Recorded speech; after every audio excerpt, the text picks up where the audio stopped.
श्री स्वामी समर्थ. बाळा, हा संदेश तुझ्यासमोर येणे म्हणजे हा योगायोग नाही, तर हा साक्षात भगवंताचा चमत्कार आहे. तो तुझ्या आयुष्यात आता होणार आहे. होय, जर तू सच्चा स्वामी भक्त असशील तर एकदा स्वामी काय म्हणताय ते ऐकून घे. नाहीतर तुला नंतर पश्चाताप करण्याची वेळ येणार आहे, हे निश्चित आहे. जर तुला तुझ्या आयुष्याचे सोने करायचे असते तर तू नक्कीच हा संदेश शेवटपर्यंत ऐक. होय बाळा, या जगात दोन प्रकारचे धागे विणणारे प्राणी असतात.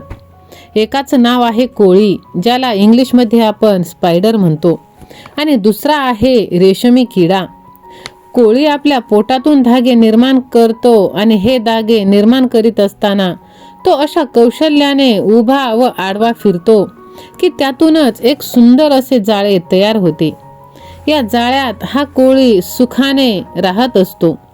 याच्या उलट रेशमी किडा, हा किडा आपल्या पोटातून रेशमाचे धागे निर्माण करून एक रेशमाचे जाळे तयार करतो व त्यात तो स्वतःच अडकतो. आपण सुद्धा आपल्यातूनच रंगीबेरंगी धागे निर्माण करून संसाराचे जाळे तयार करीत असतो. आचार, विचार, संकल्प, विकल्प, कल्पना, भावना अशा अनेक तऱ्हेचे रंगीबिरंगी धागे आपण आपल्यातूनच निर्माण करून आपलं अंतर्मन, बहिर्मन या उभ्या आडव्या टाक्यांनी हे संसाराचे जाळे विणण्याचे काम करीत असतो. स्वतः निर्माण केलेल्या जाळ्यात जे रेशमी किड्यासारखे स्वतःच अडकतात ते बद्ध, तर याच्या उलट जे या जाळ्यात कोळ्यासारखे सुखाने आनंदाने राहत असतात ते सिद्ध किंवा मुक्त जाणवावेत. दिगंबरा दिगंबरा, श्रीपाद वल्लभ दिगंबरा.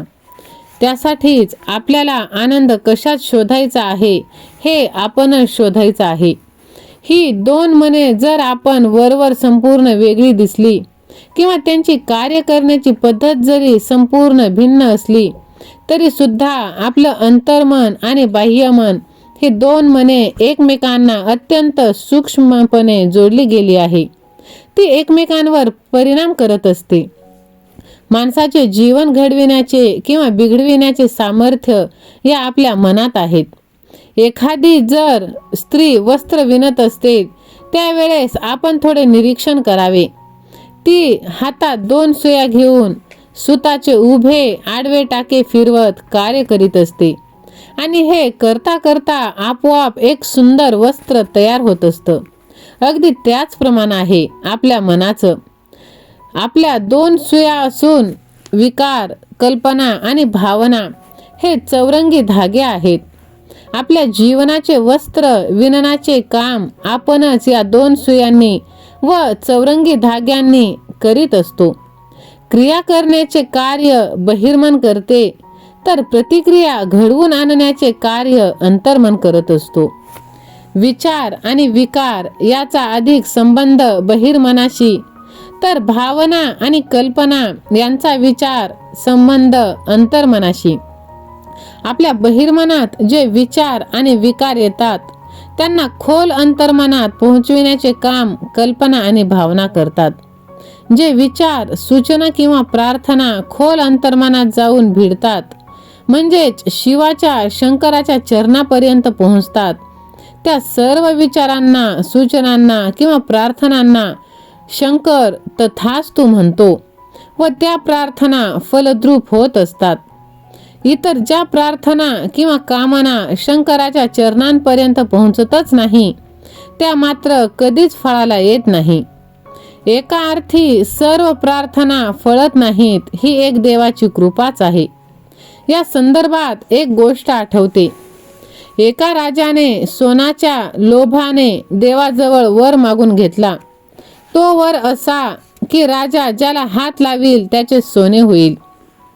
प्रथम या वराने राजा खुशीत आला, कारण त्याने लोखंडाला, खांबाला, घराला अशा वस्तूंना हात लावला. मात्र ते सर्वत्र सोन्याचा लखलखाट चमकू लागला. जेव्हा नंतर दिवसभर थकून राजा जेवायला बसला, अन्न ग्रहण करण्यासाठी अन्नाला हात लावला, मात्र लगेचच त्या अन्नाचे सोने झाले. आता राजा काय सोने खाणार? नाही ना.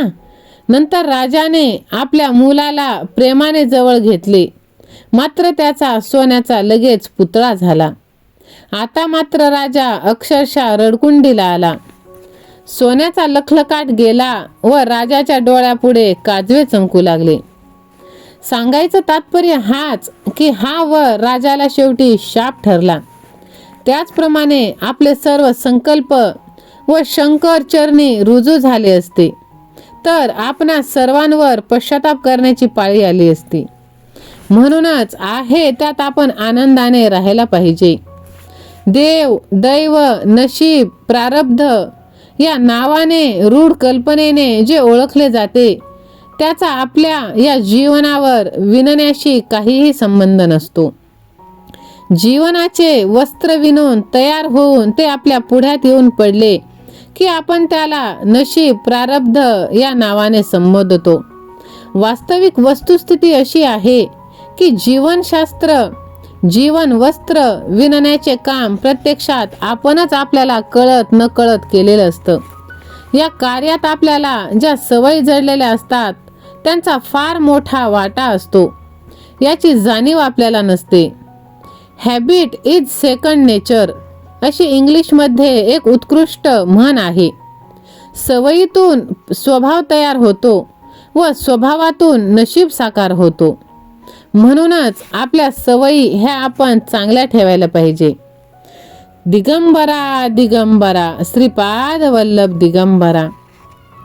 परिस्थितीप्रमाणे संगत लाभते आणि संगतीप्रमाणे संस्कार होतात. संस्काराप्रमाणे वासना आणि वासना तसे विचार उदयाला येतात. विचाराप्रमाणे आचार आणि आचाराप्रमाणे सवय निर्माण होऊन त्यातून स्वभाव घडून शेवटी नशीब साकार होत असतं. आपल्याला आपले नशीब घडवायचे असेल तर केंद्रस्थानी असणाऱ्या या विचारांवर नियंत्रण आणण्याची कला हस्तगत करता आली पाहिजे. विचारात पालट घडवून आणून नशिबात पालट करता येणे बहुतांशी शक्य आहे. भूकंप, पूर, अपघात या गोष्टी मात्र अपवादात्मक, आपल्या कक्षेत न येणाऱ्या आहेत.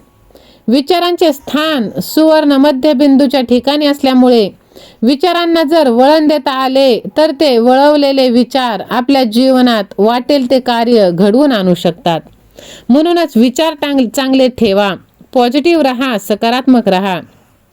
स्वामी भक्तांनो, जर तुम्ही सच्चे स्वामी भक्त असाल तर कमेंट बॉक्समध्ये श्री स्वामी समर्थ, स्वामी सेवा आणि मी असे टाईप करा आणि ह्या भक्तिमय चॅनलला सबस्क्राईब करा, व्हिडिओला लाईक करा. हा संदेश आपल्या प्रियजनांना शेअर करा. स्वामी माऊली तुमच्या सर्व चांगल्या इच्छा पूर्ण करोत. धन्यवाद.